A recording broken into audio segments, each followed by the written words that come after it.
Hello সবাইকে, আমি পায়েল তোমাদের সাথে। আমি আর সন্দীপ আজকে তৈরি হয়ে নিয়েছি সকাল সকাল। আজকে আমি যাব আমার বাড়িতে।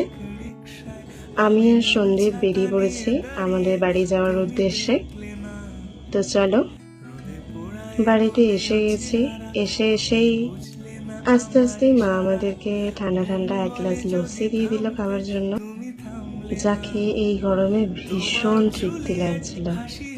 তারপরে আমি বাইরে বেরিয়ে আসি এবং বাইরে বেরিয়ে দেখি আমাদের পাড়ার অর্থাৎ দাসপাড়ার বারোয়ারি আয়োজিত প্রতি বছরের মতো এই বছরে যে রক্তদান শিবিরের আয়োজন করা হয়েছিল তা শুরু হয়ে গিয়েছিল। এখানে অনেকেই রক্ত দিচ্ছিলেন।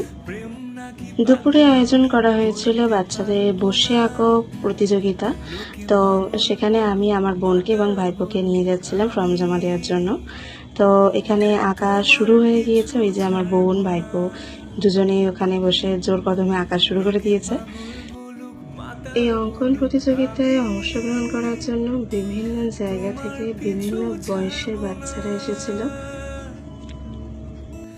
বসে থাকতে থাকতে দেখি ক্লাব কর্তৃপক্ষ থেকে একটু চায়ের ব্যবস্থা করেছিল, তো আমিও এক কাপ চা নিয়ে নিই। তারপর বেশ কিছু বাচ্চাদের ছবি দেখে নিচ্ছিলাম। তো এর মধ্যে বেশ কয়েকজন আমার স্টুডেন্টও ছিল।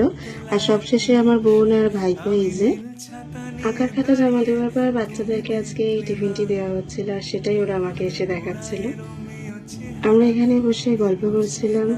আর আর এখন একটা ভীষণ সিরিয়াস কোনো টপিক নিয়ে আলোচনা হচ্ছে, যার জন্য আমি চুপ করে বসে আছি আর শুধু কথাই শুনছিলাম।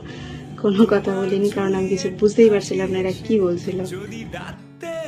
এরপর সন্ধ্যায় আমরা ঘরে ফিরে এসে আমার ভাইপোর বিলেটেড বার্থডে সেলিব্রেট করে নিচ্ছিলাম খুব ছোট করে।